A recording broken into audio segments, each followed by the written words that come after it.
أعوذ بالله من الشيطان الرجيم. بسم الله الرحمن الرحيم.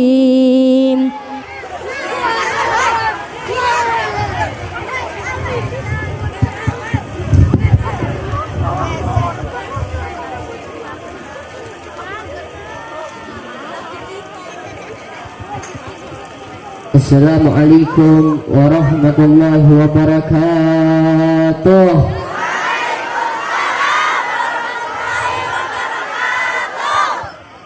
Alhamdulillah, Alhamdulillah al-Malik al-Jabbar al-Aziz al-Ghaffar, muqawwir al-laila ala nahar, tasbiratan li ulul qulubi wal absar.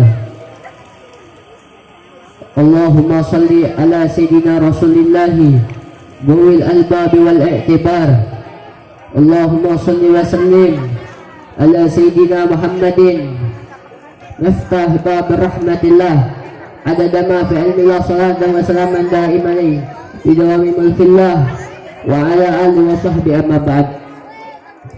Dihormati semuanya segenap para habaib, para alim ulama, para asatidz, para tuan-tuan guru. Dihormati semuanya sahibul bait, sahibul hajat, pimpinan pondok pesantren Manaqib, yaitu Ustaz Jamal. Kita doakan mudah-mudahan Allah panjangkan umurnya, Allah sehatkan jasmani dan rohani beliau, Allah berkahi kehidupan beliau, Allah qabul segala hajat-hajat beliau, amin amin ya rabbal.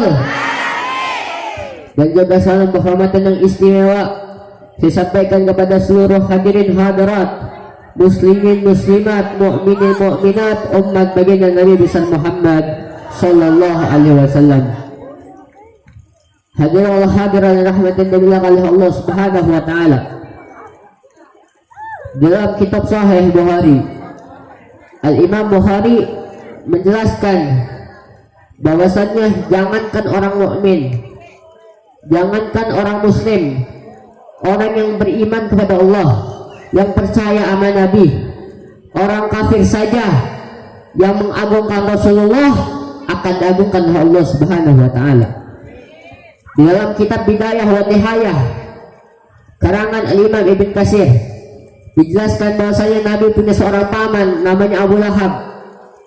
Abu Lahab orang kafir, orang yang celaka, diabadikan dalam surat Al-Lahab, tabbat yada abi lahab wa tab ma aghna anhu maluhu wa ma kasab.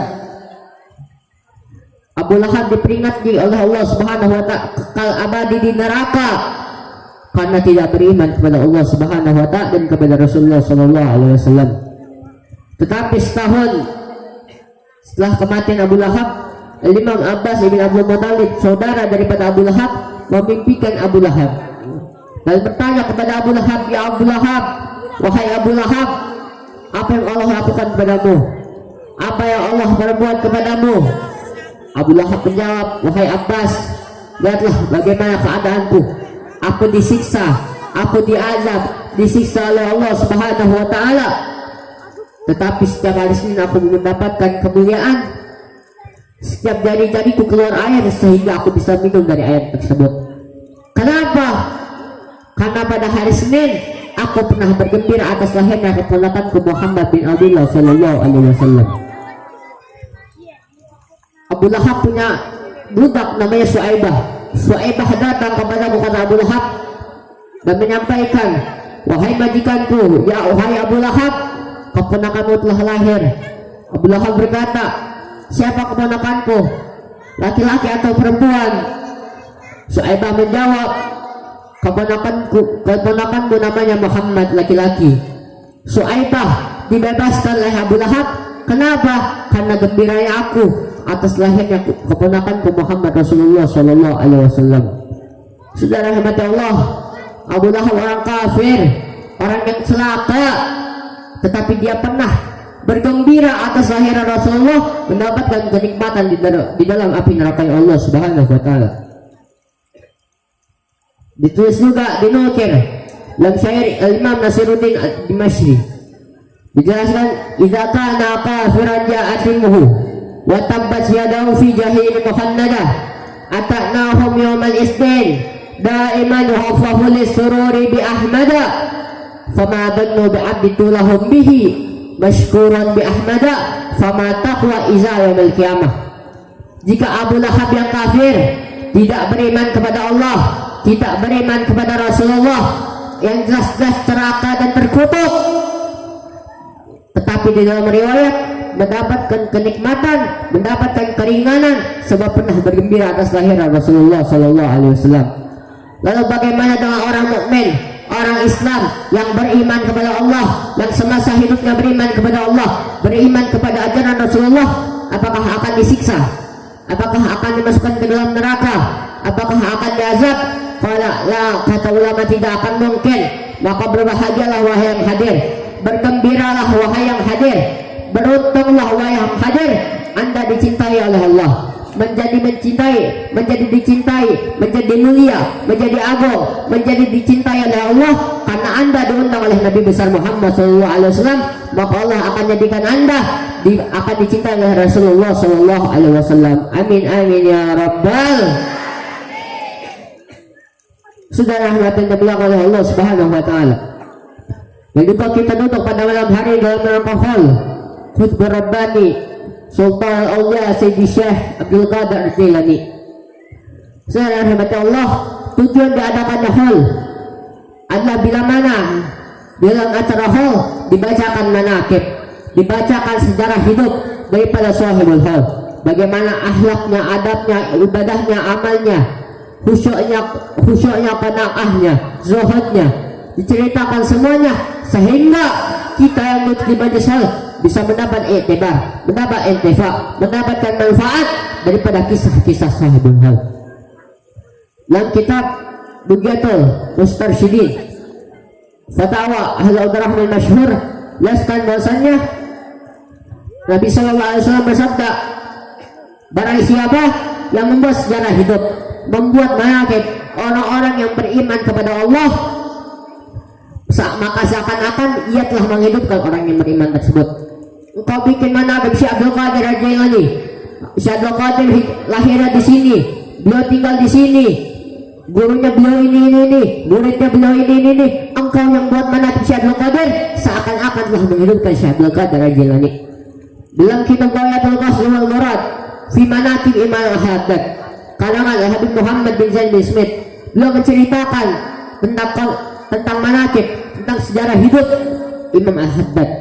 Maka beliau yang arang kitab manaqib Imam Al-Haddad seakan-akan telah menghidupkan Habib Al-Haddad. Maka saudara-saudara rahmat Allah, mudah-mudahan kita yang duduk di sini mendapatkan kemuliaan daripada Syekh Abdul Qadir Al-Jilani. Amin amin ya rabbal. Saudara rahmat Allah, seseorang bila mana mendengar nama Rasulullah, ia wajib bersalawat. Rasulullah punya istri muda namanya Sayyidah Aisyah.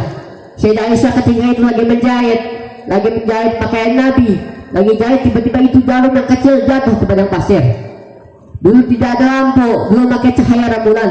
Dicari itu jarum sama Sayyidah Aisyah, tidak ketemu itu, tidak ketemu jarumnya.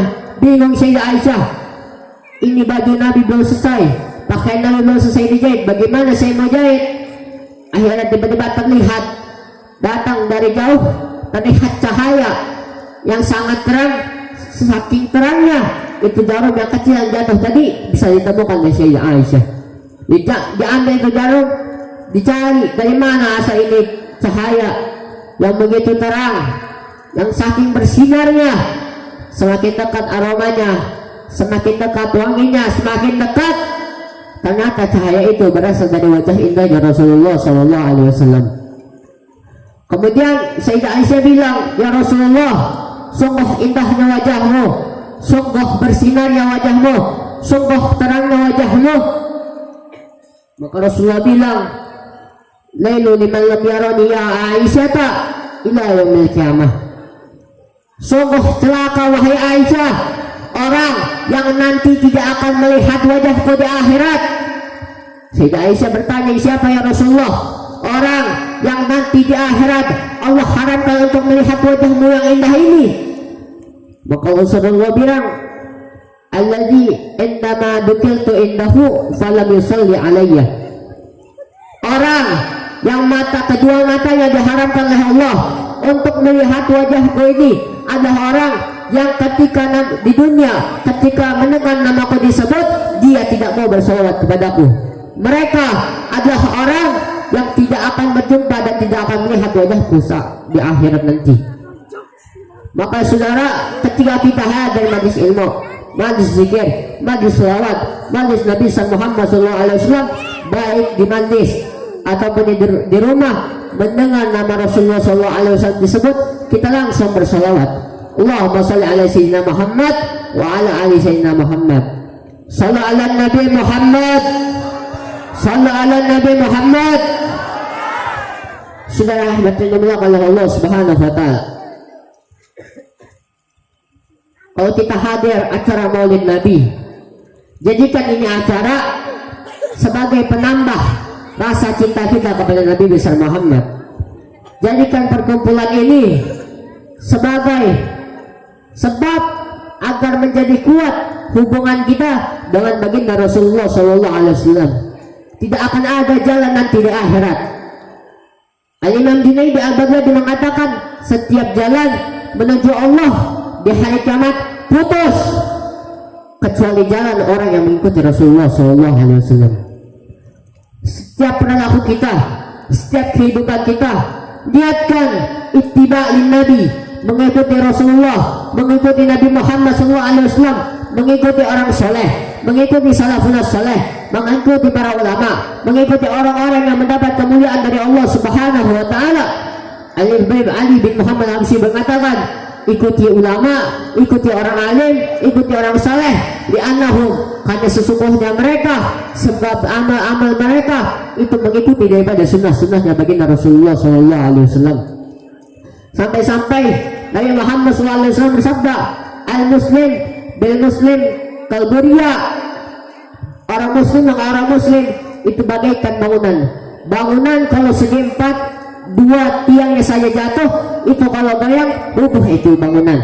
Sama seperti umat Islam, kalau kita hanya beda umbul-umbul, hanya beda guru, hanya beda ormas, saling golok-golokan, akhirnya yang ketawa orang munafik, yang ketawa orang zalim, yang ketawa orang kafir.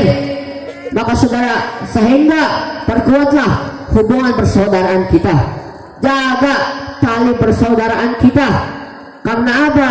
Karena orang Islam dengan umat Islam itu bagaikan bangunan yang saling memperkuatkan. Saudara rahmati Allah, jangan saling senggol sana senggol sini, jangan. Walau ini sampai tidak keluar, walaupun tidak keluar dari manhaj Nabi Muhammad, ikuti mereka walaupun caranya berbeda. Contoh, 5 tambah 5 10, 6 tambah 4 10, 9 tambah 1 10, cara pembagiannya berbeda tetapi hasilnya sama. Ada yang lembut, ada yang tegas, silahkan, tetapi tidak keluar daripada syariatnya Rasulullah SAW. Tapi saudara, ada sebagian orang yang mengatakan, oh Nabi itu lembut, diludahi aja nggak ngebalas, ditimpuk aja Nabi nggak balas. Iya memang, tetapi itu seperti Rasulullah SAW. Nabi ketika itu sedang sholat di dalam masjid, itu Abu Jahal dan kawan-kawannya mengambil kotoran unta, ditimpahkan di atas pundaknya Nabi SAW. Itu Sayyidah Aisyah, Sayyidah Fatimah nangis sambil membersihkan itu kotoran. Nabi balas enggak, Nabi marah tidak, karena itu peribadatan Rasulullah SAW. Tetapi Al-Imam Abdurrahman Dibai mengatakan dalam Maulid Dibanya, iza dunia haqqullah, jika ada yang macam-macam dengan syariat Allah, ada yang menghinakan Allah, tidak ada satupun yang bisa menghalangi kemarahan Nabi Muhammad SAW. Saudara rahmati Allah, kalau Nabi lembut, gak ada perang Badar. Kalau Nabi lembut, gak ada perang Uhud. 27 peperangan Nabi hadiri. Kalau Nabi lembut, gak ada caranya, ada saatnya, ada waktunya. Kalau kita dakwah lembut, harus lembut. Namanya juga ngajak orang, ayo ibu kita jadi orang baik, lembut. Tetapi kalau sudah amar ma'ruf nahi munkar, itu nggak bisa lembut. Putih katakan putih, hitam katakan hitam. Tapi kalau kita dakwah lembut, adem, itu baginda Rasulullah Sallallahu Alaihi Wasallam. Jadi kalau ada ustadz yang menyampaikan, oh kalau tegas itu salah, keras itu salah, hai ustadz, kamu ngaji dulu sama ulama, sudah rahmat Allah Subhanahu Wa Taala. Bisa nggak itu ustadz ngapus ayat yang mengatakan innallaha hashtara minal mu'minina anfusahum wa amwalahum bi anna lahumul jannah. Bila Allah sesungguhnya Allah Subhanahu Wa Taala telah membeli daripada orang-orang yang beriman apa yang Allah beli, harta mereka, perjuangan mereka, keringat mereka, darah mereka, Allah ganti dengan apa? Surga. Bisa nggak itu satu situ? Allah di ayat mengatakan, ya ayuhan nabi ja'il ghufara wal munafiqin wa khalaq alaihim wa ma'wahum jahannam. Duhai nabi, perangi orang kafir, perangi orang munafik, dan bersikap keras kepada mereka. Ini yang suruh keras Allah. Wa ma'wahum jahannam, dan tempat mereka orang kafir munafik di jahannam, di neraka jahannam Allah Subhanahu Wa Taala. Maka saudara rahmati Allah Subhanahu Wa Taala, kalau kita dakwah lembut, santun, adem, itu baginda Rasulullah Sallallahu Alaihi Wasallam. Dan juga tapi kalau bahas amar ma'ruf nahi munkar, tidak ada yang bisa lembut, tidak bisa lewat nego. Yang hak sampaikan hak, yang batil disampaikan batil, saudara. Dan yang terakhir yang ingin saya sampaikan, Nabi Sallallahu Alaihi Wasallam bersabda, "Adibu auladakum ala salasi hal." Ajarkan kepada putra putrimu atas 3 hal, 3 perkara.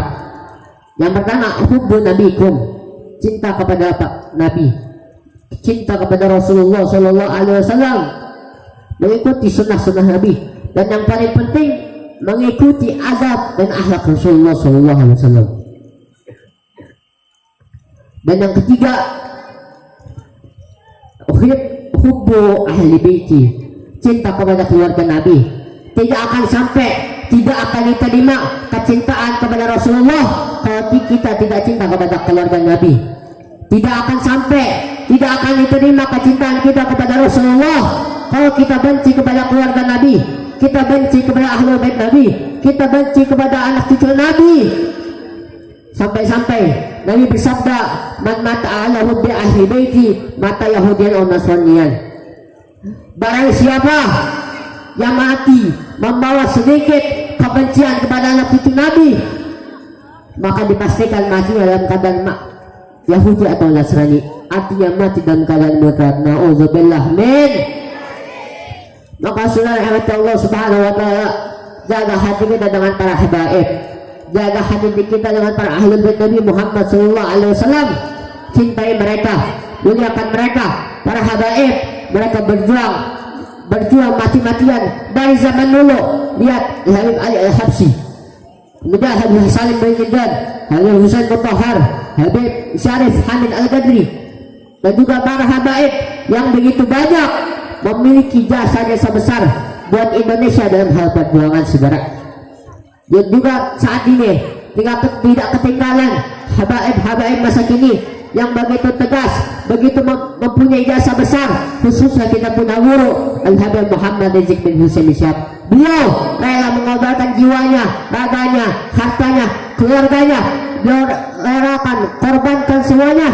Padahal beliau bukan penjahat, beliau bukan koruptor, beliau bukan pencuri, beliau bukan orang yang merugikan rakyat, beliau bukan orang yang merugikan negara. Tidak. Tetapi banyak orang yang memusuhi beliau dari beberapa banyak kalangan, tetapi beliau tidak takut, beliau tidak gentar, beliau menunjukkan keberaniannya, saudara. Masya Allah. Oleh karenanya jangan pernah biarkan beliau berjuang sendirian. Jangan pernah biarkan beliau berjuang sendirian, karena yang harusnya berjuang kita.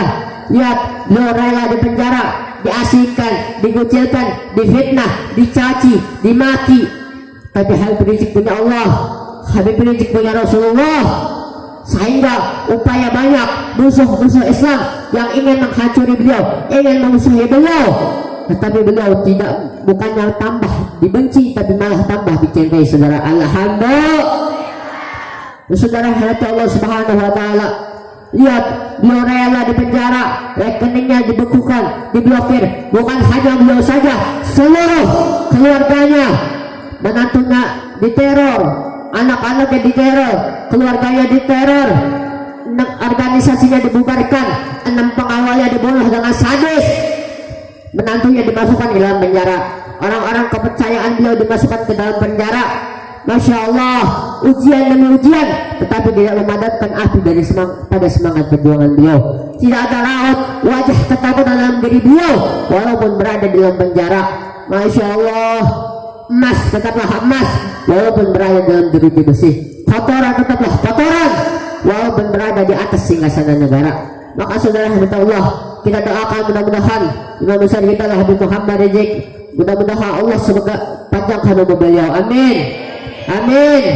Allah sehatkan jasmani dan rohani beliau, Allah berkahi kehidupan beliau, Allah berikan ketabahan dan kesabaran kepada beliau, Allah berikan perlindungan sebaik-baik perlindungan kepada beliau, amin amin ya rabbal. Dan Allah hancurkan orang-orang yang zalim kepada beliau. Dan juga Habib Hanif dan para pejuang-pejuang lainnya, mudah-mudahan Allah berkahi perjuangannya, amin amin ya rabbal. Saudara rahmat Allah. Dan yang ketiga, wa qiraatul Quran. Ajarkan kepada anak-anakmu membaca Al-Quran, mencintai Al-Quran, mengamalkan Al-Quran. Maka saudara-saudara, mudah-mudahan pulangnya kita dari majlis ini, kita bawa Nabi Muhammad ke rumah kita, kita bawa Al-Quran ke rumah kita bawa pahala yang besar dari Allah Subhanahu wa Ta'ala, amin amin ya rabbal. Ma'asyafatana bibarakatihim wa hadina ustad bihurmatihim wa agatna fi tariqatihim wa mu'afatun minal fitani wal afu minkum. Assalamualaikum warahmatullahi wabarakatuh.